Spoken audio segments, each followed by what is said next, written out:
Hi ಎಲ್ಲರಿಗೂ ನಮಸ್ಕಾರ. Welcome to Jyothi's ನಳಪಾಕ.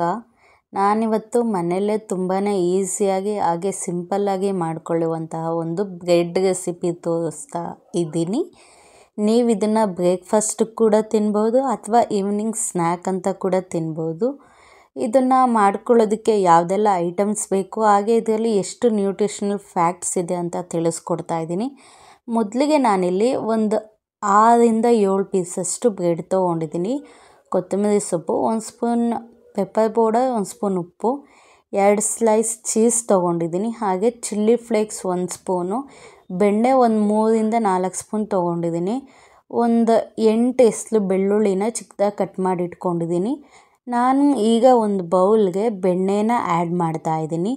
ನೀವಿಲ್ಲ ಅಂದರೆ ನಾರ್ಮಲಾಗಿ ಅಂಗಡಿಯಲ್ಲಿ ಬಟರ್ ಸಿಗುತ್ತೆ, ಅದನ್ನು ಕೂಡ ಆ್ಯಡ್ ಮಾಡ್ಬೋದು. ಬೆಣ್ಣೆಯಲ್ಲಿ ಟೇಸ್ಟ್ ತುಂಬ ಚೆನ್ನಾಗಿ ಬಂದಿತ್ತು ಆ್ಯಕ್ಚುಲಿ ನಾನು ಟ್ರೈ ಮಾಡೋವಾಗ. ನಾನು ಇದಕ್ಕೆ ಚಿಲ್ಲಿ ಫ್ಲೇಕ್ಸ್ ಕೂಡ ಆ್ಯಡ್ ಮಾಡ್ತಾಯಿದ್ದೀನಿ. ಹಾಗೆ ಬೆಳ್ಳುಳ್ಳಿ, ಪೆಪ್ಪರ್ ಪೌಡರ್ ಕೂಡ ಆ್ಯಡ್ ಮಾಡ್ತಾಯಿದ್ದೀನಿ. ನೀವು ಇದ್ರೆ ಆರಿಗ್ಯಾನೋ ಕೂಡ ಯೂಸ್ ಮಾಡ್ಬೋದು, ಅದು ಟೇಸ್ಟ್ ಚೆನ್ನಾಗಿರುತ್ತೆ. ನಮ್ಮ ಮನೇಲಿ ಖಾಲಿ ಆಗಿತ್ತು, ಸೊ ನಾನು ಆ್ಯಡ್ ಮಾಡಿಲ್ಲ. ಇದಕ್ಕೆ ಉಪ್ಪು ಕೂಡ ಆ್ಯಡ್ ಮಾಡಿಕೊಂಡು ಚೆನ್ನಾಗಿ ಮಿಕ್ಸ್ ಮಾಡ್ಕೊಬೇಕಾಗುತ್ತೆ. ಇದಕ್ಕೆ ನೀವು ಕೊತ್ತಂಬರಿ ಸೊಪ್ಪು ಕೂಡ ಆ್ಯಡ್ ಮಾಡ್ಕೊಳ್ಳಿ, ತುಂಬ ಟೇಸ್ಟ್ ಚೆನ್ನಾಗಿ ಬರುತ್ತೆ. ಈಗ ನಾನು ಇದನ್ನು ಚೆನ್ನಾಗಿ ಮಿಕ್ಸ್ ಮಾಡ್ಕೊತಾ ಇದ್ದೀನಿ. ನಿಮಗೆ ಬ್ರೇಕ್ಫಾಸ್ಟ್ ರೆಸಿಪಿಗೂ ಇದನ್ನು ಟ್ರೈ ಮಾಡ್ಬೋದು ಅಥವಾ ಆಫೀಸ್ಗೆ ಹೋಗೋರು ಕೂಡ ಇದನ್ನು ಪ್ಯಾಕ್ ಮಾಡ್ಕೊಂಡು ಹೋಗ್ಬೋದು. ನಾನೀಗ ಒಂದು ಬ್ರೆಡ್ ಸ್ಲೈಸ್ನ ತೊಗೊಂಡು ಅದಕ್ಕೆ ಮಿಕ್ಸ್ ಮಾಡ್ಕೊಂಡಿದ್ನಲ್ಲ ಅದನ್ನು ಹಾಕ್ಕೊತಾ ಇದ್ದೀನಿ. ಬ್ರೆಡ್ ಮೇಲೆ 1 ಸ್ಪೂನ್ ಹಾಕ್ಕೊಂಡು ಚೆನ್ನಾಗಿ ಸ್ಪ್ರೆಡ್ ಮಾಡಿ. ಈಗ ಇದು ರೆಡಿಯಾಗಿದೆ. ನಾನಿಲ್ಲಿ ಕಡಾಯಿ ಕಾಯೋದಕ್ಕೆ ಇಟ್ಟಿದ್ದೆ. ರೆಡಿ ಮಾಡ್ಕೊಂಡಿರುವಂಥ ಬ್ರೆಡ್ ಕಂಟೆಂಟನ್ನ ನಾನು ಉಲ್ಟಾ ಹಾಕ್ಕೊಂಡು ಬೇಯಿಸ್ಕೊತಾ ಇದ್ದೀನಿ. ಈಗ ನಾನು ಇದ್ರ ಮೇಲೆ ಒಂದು ಸ್ಲೈಸ್ ಚೀಸ್ ಹಾಕ್ಕೊತಾ ಇದ್ದೀನಿ.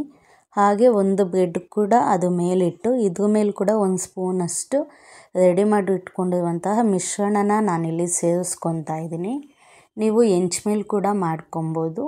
ಈಗ ಇದು ರೋಸ್ಟ್ ಆಗಿದೆ ಒಂದು ಸೈಡ್. ನೀವು ಇದನ್ನು ಲೋ ಫ್ಲೇಮಲ್ಲೇ ಇಟ್ಕೊಂಡು ಮಾಡ್ಕೊಳ್ಳಿ. ಈಗ 2 ಸೈಡ್ ಕೂಡ ನಾನು ರೋಸ್ಟ್ ಮಾಡ್ಕೊಂಡಿದ್ದೀನಿ. ಈಗ ಇದು ರೆಡಿ ಆಗಿದೆ. ನಿಮಗೆ ಇದರಲ್ಲಿ ಕ್ಯಾಲೋರೀಸ್ ಅಥವಾ ಫೈಬರ್ ಎಲ್ಲ ಯಾವ ರೀತಿ ಸಿಗುತ್ತೆ ಅಂದರೆ ಅದು ಡಿಪೆಂಡ್ ಆಗುತ್ತೆ. ನೀವು ಯಾವ ಬ್ರೆಡ್ ಯೂಸ್ ಮಾಡ್ತೀರಾ ಆ ಬ್ರೆಡ್ ಮೇಲೆ ಕ್ಯಾಲೋರೀಸ್ ಮತ್ತು ಕಾರ್ಬೋಹೈಡ್ರೇಟ್ಸ್ ಕೂಡ ಕಂಟೆಂಟ್ಸ್ ಕೂಡ ಸಿಗುತ್ತೆ. ನೀವು ಬ್ರೌನ್ ಬ್ರೆಡ್ ಯೂಸ್ ಮಾಡಿಕೊಂಡ್ರೆ ತುಂಬ ಚೆನ್ನಾಗಿರುತ್ತೆ. ನನಗೆ ಬ್ರೌನ್ ಬ್ರೆಡ್ ಸಿಗಲಿಲ್ಲ, ಸೊ ನಾನು ವೈಟ್ ಬ್ರೆಡ್ಡೇ ಯೂಸ್ ಮಾಡಿದ್ದೀನಿ. ಸೊ ಇದಾಗಿರುತ್ತೆ ನನ್ನ ವಿಡಿಯೋ ಚೀಸಿ ಗಾರ್ಲಿಕ್ ಬ್ರೆಡ್. ನೀವು ಟ್ರೈ ಮಾಡಿ ಹಾಗೆ ಹೇಗಿತ್ತು ಅಂತ ಕಮೆಂಟ್ ಮಾಡಿ. Thanks for watching. Don't forget to subscribe. Bye.